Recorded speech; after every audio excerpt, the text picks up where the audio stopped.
안녕하세요. 저는 대기업에 재직 중인 30대 직장인 이예원이라고 합니다. 세상에서 제가 가장 사랑하고 존경하는 저희 엄마, 그리고 제 인생에서 완벽하게 걸러진 최악의 인연들에 대한 이야기를 담백하게 해보려 합니다. 저희 부모님은 제가 16살이 되던 해에 이혼을 하셨습니다. 원래 아빠는 작은 가게를 운영하셨는데 무리하게 사업을 확장하다가 결국 실패하고 말았어요. 그 후로 아빠는 직장을 구하지 않고 매일같이 술에 절어 살았습니다. 술만 마시면 집에 들어와서 엄마에게 소리를 지르고 세간살이를 부수며 폭력을 행사하게 되었죠. 엄마는 그래도 아빠가 사업 실패로 상심이 커서 저러는 것이라며 어떻게든 아빠를 이해하라 하셨어요.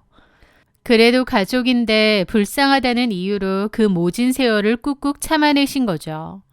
하지만 아빠의 폭력은 날이 갈수록 심해졌고 어느 날 술에 취한 아빠가 저에게까지 손찌검을 하는 일이 벌어졌습니다. 자신이 맞는 것은 참았던 엄마였지만 귀한 딸이 맞는 모습을 보자 완전히 눈이 뒤집히셨습니다.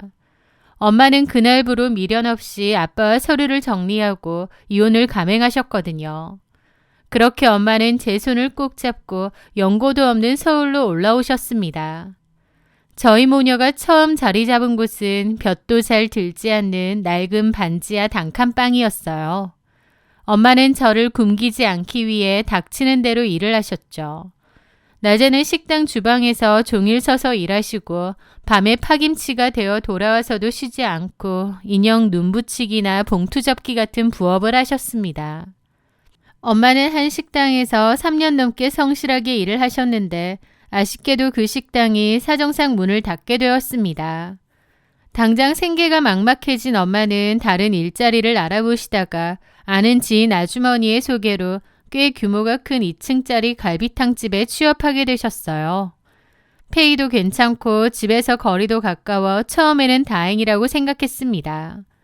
하지만 엄마는 그 갈비탕집을 다니면서부터 눈에 띄게 수척해지셨고 평소 힘든 내색을 전혀 하지 않으시던 분이 깊은 한숨을 쉬는 날이 잦아졌어요. 어느 주말 저는 방 안에서 공부를 하다가 우연히 엄마와 이모가 통화하며 하소연하시는 내용을 듣게 되었습니다. 아휴, 내가 진짜 예원이 대학 등록금만 아니면 당장 때려치우고 싶다니까. 사장이 진짜 사람을 개돼지 취급을 해. 직원들한테 막말은 기본이고 손님들 앞에서는 간도 쓸게도 다 빼줄 것처럼 굴다가 손님 나가면 바로 뒤에서 상스러운 욕을 하면서 뒷담화를 하질 않나. 게다가 더 기가 막힌 게 뭔 줄 알아? 사장 그 여자 멀쩡히 남편도 있는 여자가 식당에 애인을 끼고 돌아. 근처에서 옷가게 하는 남자 사장인데 심지어 사장 남편 친구인가 봐. 근데 대낮에 그 애인이라는 놈이 식당에 와서 카운터에서 사장 엉덩이를 주무르질 않나. 아주 더러워서 눈을 뜨고 볼 수가 없어. 남편 돈으로 차린 식당에서 남편 친구랑 그러고 있다니까. 진짜 더러워서 그만두고 싶은데 예원이 등록금까지만 어떻게든 버텨보고 다른 데 알아봐야지. 시간대랑 월급이 당장 아쉬우니까 꾹 참는 거야. 방문 너머로 그 통화 내용을 듣는데 저는 너무나도 가슴이 아프고 화가 났습니다. 그런 저질스럽고 악독한 사장 밑에서 더러운 꼴을 꾹꾹 참아가며 주방 일을 하고 설거지를 하는 엄마의 모습이 눈에 선했기 때문입니다. 모두 저를 대학에 보내기 위한 엄마의 지독한 희생이었죠. 저는 엄마가 고생하는 것을 누구보다 잘 알았기에 정말 코피를 쏟아가며 독하게 공부에 매달렸습니다. 그 결과 저는 누구나 이름을 들으면 아는 서울의 명문대에 당당히 합격했죠. 제가 대학에 합격하고 1년치 등록금을 모으자마자 엄마는 뒤도 돌아보지 않고 1년 남짓 다녔던 그 지긋지긋한 갈비탕집을 그만두셨습니다. 그리고는 학교 급식실의 조리원으로 이직하셔서 일을 다니기 시작하셨습니다. 대학에 입학한 후 저는 엄마의 짐을 덜어드리고자 과외나 아르바이트를 병행하려 했는데요. 제가 알바한다는 사실을 알자 엄마는 단호하게 저를 말리셨습니다. 예원아, 돈 버는 건 엄마가 할 테니까 넌 네 앞가림에만 집중해. 알바할 시간에 차라리 도서관에 앉아서 스펙 하나라도 더 쌓아. 그게 엄마 도와주는 거야. 엄마의 뜻을 꺾을 수 없었던 저는 엄마의 희생에 보답하기 위해 4년 내내 단 한 번도 과 수석을 놓치지 않고 전액 장학금을 받으며 학교를 다녔습니다. 교환학생, 공모전 등 제 커리어에만 무섭게 집중했고 그 결과 저는 대학 졸업을 하기도 전에 국내 굴지의 대기업에 공채로 입사하는 쾌거를 이루었습니다. 제가 번듯한 직장인이 되고 첫 월급을 타던 날 저는 엄마에게 이제 제발 일을 그만두시고 편히 쉬시라고 간곡히 부탁드렸습니다. 엄마, 이제 나 돈 엄청 잘 벌어. 그러니까 일 당장 그만둬. 평생 나 키우느라 고생했는데 이제 놀면서 편하게 살아. 내가 다 책임질게. 하지만 엄마는 제 손을 토닥이며 웃으셨습니다. 놀면 뭐하니? 몸만도 쑤시지. 일할 수 있을 때까지는 일해야지. 그리고 엄마가 바보같이 일만 한 줄 알아? 급식실 다니면서 주변 아줌마들한테 기동량으로 주식 공부를 좀 했거든. 엄마는 지난 5년 동안 악착같이 모은 돈을 우량주에 조금씩 투자하고 계셨습니다. 그런데 운이 좋게도 엄마가 사두었던 주식들이 정말 크게 오르면서 자산이 꽤 불어나 있었습니다. 엄마는 그 수익금과 제가 벌어둔 돈, 거기에 대출금을 조금 더해 반지하 단칸방을 청산하고 볕이 아주 잘 드는 서울의 깔끔한 20평대 아파트로 이사를 할 수 있었죠. 엄마, 이제 진짜 좀 쉬세요. 몸도 안 좋잖아. 괜찮아. 오히려 일을 좀 해줘야 할기도 생기고 안 늙는 거야. 그리고 네 결혼 자금도 모아야 되고 나중에 내 노후 자금도 든든하게 마련해놔야 늙어서 우리 딸한테 짐이 안 될 거 아니야. 엄마는 계속 일할 거야. 엄마의 그 깊은 사랑에 저는 그저 눈시울을 붉힐 수밖에 없었습니다. 저는 제 결혼 자금은 제가 알아서 할 테니 앞으로는 제발 엄마를 위해 돈을 쓰라고 신신당부를 했습니다. 그 후로 저는 주말마다 엄마를 모시고 예쁜 카페도 가고 해외여행도 다니며 그동안 누리지 못했던 행복한 모녀의 시간을 보냈습니다. 평생 일만 하느라 여권도 처음 만들어보고 비행기도 처음 타보신다는 엄마를 보며 가슴이 아프면서도 앞으로 제가 세상의 모든 좋은 것을 다 해드려야겠다고 다짐했죠. 그렇게 안정적이고 행복한 일상을 보내던 중 저는 지인의 소개로 홍준호라는 남자를 만나게 되었습니다. 평범한 회사원이었지만 지인이 입이 마르도록 칭찬할 만큼 성격이 바르고 착한 사람이라고 했습니다. 직접 만나본 준호 씨는 정말로 선하고 부드러운 사람이었습니다. 특히 제 마음에 가장 들었던 것은 그가 술을 전혀 마시지 못한다는 점이었습니다.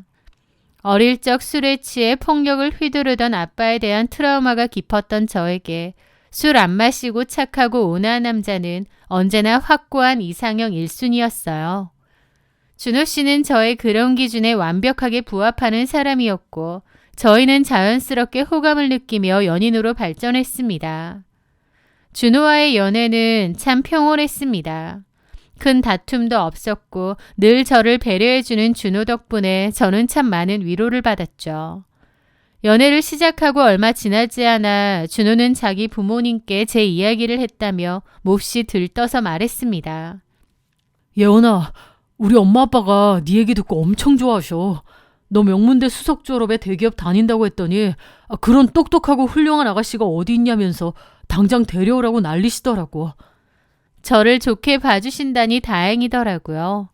저희는 2년 정도를 예쁘게 만났고 마침내 결혼을 약속하며 예비 시부모님을 정식으로 찾아뵙기로 했습니다. 첫인사를 드리러 간 자리에서 예비 시어머니는 저의 손을 덥석 잡으며 호들갑을 떠셨습니다. 어머 예원야, 듣던 대로 인상도 너무 참하고 예쁘네. 명문대의 대기업까지. 아유 진짜 엘리트네 엘리트야. 예원이네 어머니 아버지가 얼마나 자랑스럽게 생각하실까. 시어머니의 질문에 저는 조금 당황했습니다. 제가 아버지랑 살지 않는다는 걸 모르시는 것 같았거든요. 더 늦기 전에 말씀드려야겠다 싶어서 솔직하게 말씀을 드렸습니다. 어머님, 준호 씨가 아직 말씀을 안 드렸나 보네요. 저는 부모님이 예전에 이혼을 하셔서 엄마와 단둘이 살고 있습니다. 아버지는 안 계시지만 저희 엄마가 정말 훌륭하게 저를 키워주셨어요.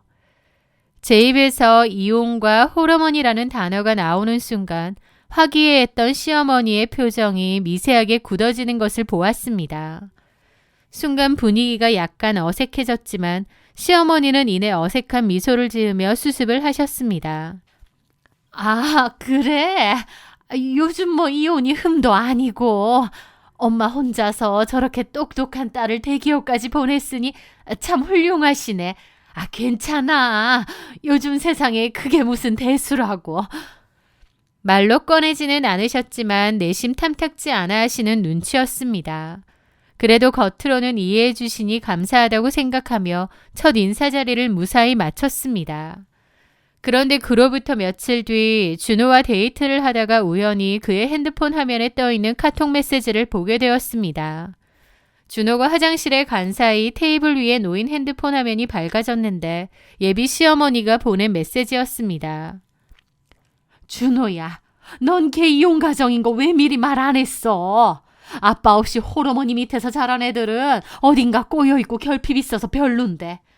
아휴, 조건 좋아서 마음에 들었는데 영 찝찝하다. 그 문장을 읽는 순간 심장이 쿵 내려앉았습니다. 앞에서는 훌륭하게 키우셨다며 웃어 보이더니 뒤에서는 아빠 없는 애들은 결핍이 있다며 저와 저희 엄마를 깎아내리고 있었던 것입니다. 속이 상하고 눈물이 날 것 같았지만 저는 모른 척 눈을 감았습니다. 그래, 옛날 분들이시니까 편견을 가질 수도 있지. 내가 결혼해서 더 잘하고 우리 엄마가 얼마나 훌륭한 분인지 보여드리면 생각도 바뀌실 거야. 저는 준호가 화장실에서 돌아왔을 때 아무것도 보지 못한 척 웃어넘겼습니다. 이 찝찝한 직감을 무시하지 말았어야 했는데 그때의 저는 준호와의 결혼을 꼭 하고 싶었기에 애써 현실을 부정했던 것 같아요. 시간이 흘러 드디어 양가 부모님이 처음으로 마주하는 상견례 날이 밝았습니다. 엄마는 딸의 상견례에 초라해 보이지 않으시려고 백화점에서 큰맘 먹고 산 고급스러운 정장을 입고 미용실까지 다녀오셨습니다. 단아하게 꾸민 엄마의 모습은 제 눈에 그 어떤 귀부인보다 아름답고 우아해 보였죠. 저희 모녀가 먼저 상견례 장소인 고급 한정식집 룸에 도착하여 긴장된 마음으로 앉아 있었습니다. 약속 시간이 되자 룸의 미닫이 문이 열리며 준호와 예비 시부모님이 들어오셨어요. 오셨어요? 많이 기다렸니? 아유, 저희가 좀 늦었죠? 아니요, 저희가 일찍 왔습니다. 저희 엄마세요. 처음 뵙겠습니다. 예원이 엄마입니다. 엄마가 자리에서 일어나 우아하게 고개를 숙여 인사를 하셨습니다. 그런데 자리에 앉으려던 예비 시어머니가 갑자기 눈을 동그랗게 뜨더니 저희 엄마의 얼굴을 뚫어지게 쳐다보기 시작했습니다. 얼굴이 몹시 낯이 익은데 어디서 봤더라? 저와 준호는 서로 아는 사이냐며 어리둥절하게 쳐다보았습니다. 저희 엄마 역시 시어머니의 얼굴을 가만히 응시하시더니 이내 크게 당황하신 듯 안색이 변하셨습니다. 그 침묵 속에서 시어머니가 갑자기 무릎을 탁 치며 날카로운 목소리로 소리쳤습니다. 어머, 맞네. 전에 우리 갈비탕집 식당에서 주방 보던 아줌마네. 그 순간 제 머릿속을 스치고 지나가는 섬뜩한 기억 하나. 엄마가 1년 동안 뼈 빠지게 일하며 멸시를 견뎠다던 직원들을 개돼지 취급하고 대낮부터 카운터에서 상간난간 물고 빨던 그 최악의 갈비탕집 사장. 시어머니가 장사를 접은 지 꽤 되어서 제가 그 사실을 전혀 눈치채지 못했던 것이죠. 엄마 역시 크게 당황하신 듯 안색이 굳어졌지만 이내 제 상견례 자리라는 사실을 자각하시고는 애써 침착하게 인사를 건네셨습니다. 아, 네, 사장님. 오랜만에 뵙네요. 시아버지는 어리둥절한 표정으로 물었습니다. 여보, 사돈 어른을 알아? 그럼요. 우리 갈비탕집에서 설거지하고 음식하던 아줌마잖아. 아유, 세상에 어떻게 이런 우연이 다 있어? 어떻게 이런 데서 다 보지? 시어머니는 반갑다는 명목하에 노골적으로 저희 엄마를 아래 위로 훑어보며 비아냥거리기 시작했습니다. 출세했네요, 아줌마. 딸내미 좋은 대학 보낸다고는 그때 들었는데 그게 예언이었다니. 아유, 그렇게 지질이 궁상맞게 고생하더니 자식 복은 있었네요. 마치 옛날에 부리던 하녀를 대하듯 함부로 내뱉는 말투에 저는 속에서 천불이 끓어올랐습니다. 예비 신랑인 준호의 얼굴을 쳐다보았지만 준호는 그저 어색하게 웃으며 자기 엄마를 말릴 생각조차 하지 않았습니다. 엄마는 꽉 쥔 두 손을 무릎 위에 다소곳이 모은 채 제 결혼을 위해 애써 웃어 보이셨습니다. 예, 그렇죠. 다 예원이가 잘 커준 덕분이죠. 세상 오래 살고 볼 일이야, 진짜.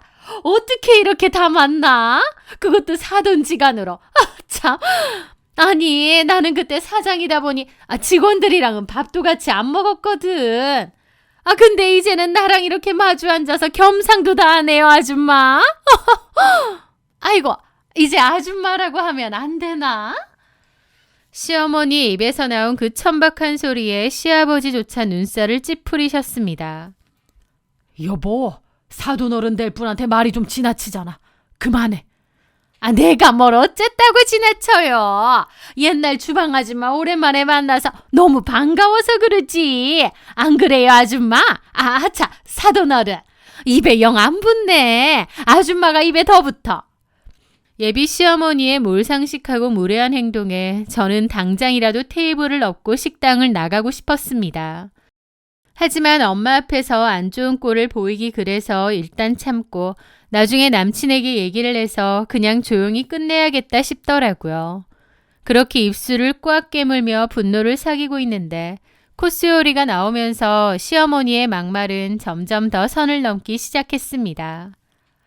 근데 준호야, 사돈지간에 이렇게 수준 차이가 너무나도 괜찮겠니? 나는 예원이가 명문대 나왔다길래 집안도 꽤 빵빵한 줄 알았지 뭐야.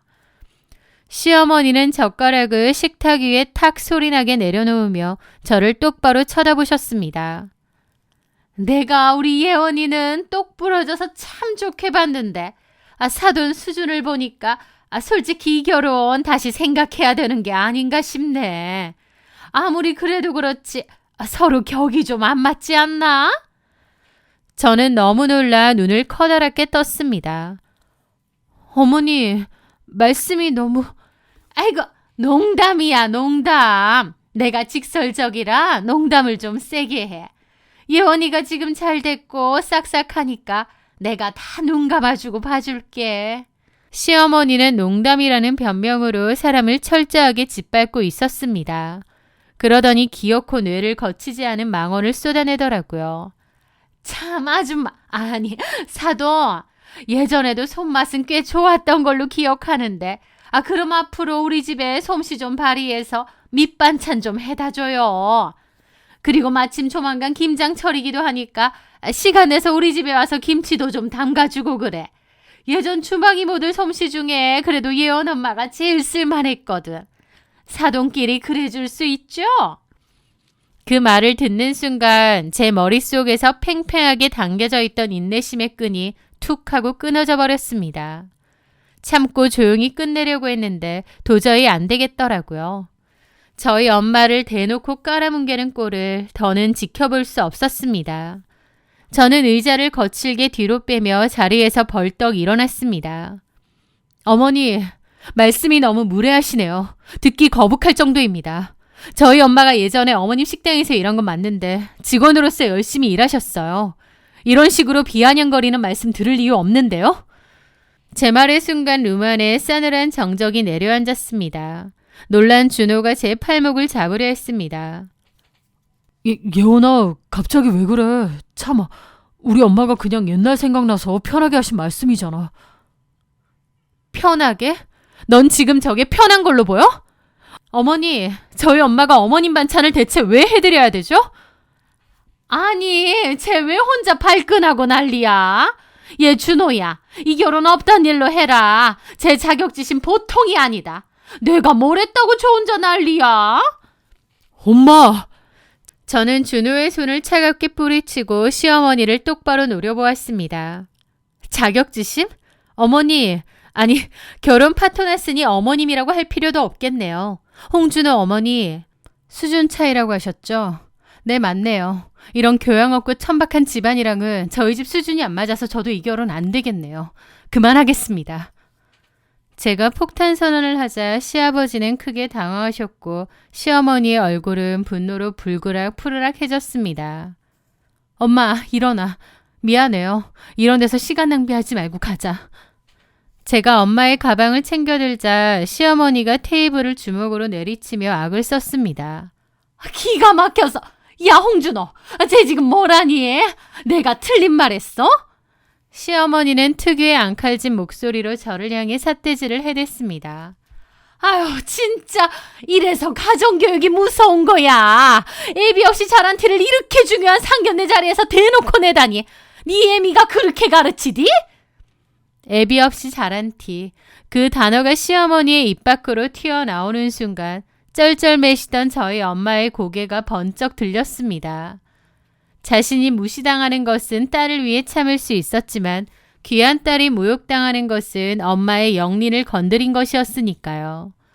엄마의 눈빛이 서늘하게 가라앉았습니다. 언제 주눅 들었냐는 듯 엄마는 아주 차갑고 단단한 목소리로 입을 여셨죠. 준호 어머니, 방금 뭐라고 하셨습니까? 엄마의 뿜어져 나오는 포스에 시어머니가 흠칫 놀랐습니다. 애비 없이 자란 티? 가정교육? 말씀 그렇게 함부로 하시는 거 아닙니다. 예전에 일했던 직원 오랜만에 만나서 많이 반가우신가 본데, 예, 저도 예전에 그 갈비탕집 주방에서 일했을 때 생각이 참 많이 나네요. 잊을 수가 없죠. 하도 어이가 없어서. 엄마는 테이블을 짚고 천천히 시어머니를 향해 몸을 기울였습니다. 그때 직원들한테 돌아가면서 식당 일뿐만 아니라 준호 어머님 개인 심부름도 참 많이 시키셨잖아요. 그래서 제가 준호 어머님에 대해서 사적으로 알고 있는 게 상당히 많은데 여기서 이렇게 함부로 막말하셔도 정말 괜찮으시겠어요? 나중에 후회 안 하실 자신 있으십니까? 엄마의 의미심장한 말에 시어머니의 눈동자가 갈 곳을 잃고 미세하게 흔들리기 시작했습니다. 이 아줌마가 미쳤나? 지금 뭐라는 거야? 내가 뭘 어쨌다고? 지금 협박하는 거예요? 이렇게 당황하시면서 목소리를 높이시는 걸 보니 협박당하실 만한 일을 하긴 하셨나 보구나. 미쳤어요? 내가 그런 일 한 적이 어딨어? 헛소리 하지 마. 하면서 시아버지 눈치를 보더라고요. 저희 엄마는 코웃음을 치며 고개를 끄덕이셨습니다. 그런 일 하신 적 없어요? 그럼 준호 아버지도 옆에 계시는데 거리낌 없이 떳떳하신 거였구나. 그럼 제가 다 얘기해도 되겠네요. 아니, 지금 무슨... 엄마는 거침없이 시어머니의 추악한 과거를 끄집어내기 시작했습니다. 갈비탕집 건너편에서 골프웨어 매장하시던 박 사장님 말이에요. 그분이 유독 저희 식당에 자주 오셨잖아요. 박 사장이라면 철민이? 아니, 밥 먹으러. 밥만 드신 거 아니잖아요. 직원들 다 보는 식당 구석에서 박 사장의 사장님 엉덩이 주무르고 만지고 직원들 쉬라고 만든 휴게실에서도 두 분 무슨 일 때문인지 자주 들어가셨던 거 저 똑똑히 다 기억하는데요. 거기서 뭐 하셨어요? 너무 역겨워서 주방 이모들끼리 뒤에서 욕 많이 했었거든요. 시어머니의 입술이 파르르 떨리기 시작했습니다. 하지만 엄마의 폭로는 이제 막 시작된 참이었습니다. 당신이 방 닥쳐? 무슨 헛소리야! 그리고 직원들한테 그런 말씀도 자주 하셨잖아요. 남편이랑 당장 이혼하고 싶다고. 아니지, 내가 착각했다. 이혼이 아니라 우리 남편 콱 죽어버렸으면 좋겠다. 사별했으면 좋겠다고. 박 사장이랑 하와이 가서 살고 싶다고 하셨던가? 발리에서 살고 싶다고 하셨던가? 쾅! 시아버지가 주먹으로 테이블을 강하게 내리쳤습니다. 시아버지의 눈이 금방이라도 튀어나올 듯이 커져 있었습니다. 설마 했는데 진짜야? 당신 박 사장이랑 이상한 눈길 주고받는 거 내가 봤어. 그래도 설마 했는데. 시어머니는 사색이 되어 손을 내저었습니다. 아니에요, 여보. 저 아줌마가 지금 우리 집안 망치려고 헛소리 하는 거예요. 믿지 마요. 얘 준호야 뭐하니? 얼른 저 아줌마랑 쟤 데리고 나가. 하지만 엄마는 여유롭게 미소를 지으며 치명타를 날렸습니다. 아니, 그럴 필요 없습니다. 우리가 알아서 나갈게요. 발이 없는 것도 아니고. 참, 그러고 보니 생각나네요. 웬 보험하시는 분이 식당 찾아와서 남편분 사망보험금 얘기 한참 나누셨잖아요. 저는 사장님이 진짜로 남편분 해코지라도 하실까봐 경찰에 신고해야 되나 엄청 고민했었거든요. 물론 그 뒤에 도저히 이 꼬라지 저 꼬라지 못 참겠어서 그만뒀지만 엄마는 놀라서 헐떡이는 시아버지를 향해 빙긋 웃어 보였습니다. 근데 준호 아버지께서 이렇게 잘 계신 걸 보니 그때 계획했던 거 실천까지는 안 하셨나 봐요. 정말 천만다행이네요. 시아버지는 뒷목을 잡고 숨을 몰아쉬셨고 시어머니는 하얗게 질린 얼굴로 덜덜 떨며 아무 말도 하지 못했습니다. 엄마의 폭로에 시어머니는 사색이 되어 발뺌하기 시작했습니다. 무슨 말도 안 되는 소리야. 저 여자가 지금 괜히 헛소리 하는 거예요. 여보, 나 그런 적 결단코 없어요. 저 아줌마가 나한테 앙심 품고 지어내는 거라고. 하지만 예비 시부의 표정은 이미 걷잡을 수 없이 차갑게 굳어 있었습니다. 왜냐면 시아버지는 예전부터 시모와 그 박 사장이라는 친구의 관계를 내심 의심하고 있었던 모양이었습니다. 설마 하며 넘겼던 과거의 퍼즐 조각들이 엄마의 폭로로 완벽하게 맞춰진 것이죠. 네가 그 자식이랑 내가 차려준 식당에서 놀아나고 그것도 모자라 내 사망보험금을 알아봐? 시아버지가 분노로 어쩔 줄 몰라 하자 엄마가 차분하게 마지막 결정타를 날렸습니다. 참, 마지막으로 한마디만 더 할게요. 사장님이 저한테 약국 가서 임신 테스트기 사오라고 심부름 시키셨잖아요. 그리고 그 박 사장님이랑 엄청 심각하게 얘기하시던데 다행히 늦둥이 둘째는 없었나 봐요. 그 말에 시아버지의 두 눈이 말 그대로 뒤집히고 말았습니다. 시모의 입도 떡하니 벌어졌죠. 시아버지는 숨을 헐떡이며 시어머니를 향해 소리쳤습니다. 나는 진작에 수술을 했는데 임신 테스트기? 그 한마디에 루마는 완벽한 정적에 휩싸였습니다. 시어머니는 그 자리에 털썩 주저앉아 입만 뻐끔거렸습니다. 어떤 변명도 통하지 않는 빼도 박도 못할 완벽한 증거였으니까요. 시아버지는 짐승 같은 괴성을 지르며 식탁을 엎어버릴 듯이 달려들어 시어머니의 멱살을 틀어쥐었습니다. 이 더러운 년이 박 사장 그 애까지 가질 뻔해? 그리고 내 사망보험금? 네가 나를 죽이려고 했어?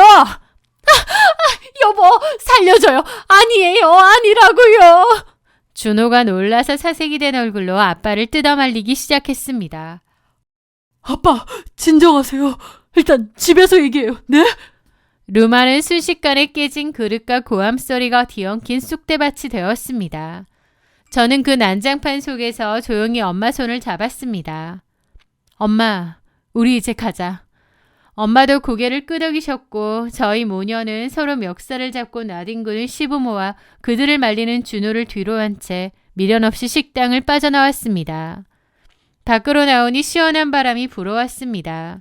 엄마는 제 손을 꼭 잡고 걱정스러운 얼굴로 물으셨습니다. 예원아, 너 괜찮니? 그래도 2년이나 사귄 사람인데 엄마 때문에 네 결혼이 이렇게 파토가 나서 어떡해. 저는 엄마를 향해 활짝 웃어 보였습니다. 슬프긴 나 진짜 10년 감수했어. 엄마를 그런 취급하면서 함부로 대하는 집안이랑 어떻게 결혼을 해. 저런 무식하고 천박한 시어머니 밑으로 안 들어가게 된 게 천만다행이야. 엄마가 나 살린 거야. 제 진심 어린 대답에 엄마도 그제야 마음을 놓고 환하게 웃으셨습니다. 그렇게 제 결혼은 완벽하게 파토가 났습니다. 그리고 홍준호네 부모님도 이혼소송에 들어갔죠. 홍준호 엄마는 위자료 한 푼 받지 못하고 쫓겨날 위기에 처했다고 하더군요. 게다가 홍준호 아빠는 아내가 자기를 죽이고 사망보험금을 타내려 했다며 살인미수로 고소하겠다고 경찰서 바닥에서 대성통곡을 하고 난리도 아니었다면서요. 이걸 어떻게 하냐고요?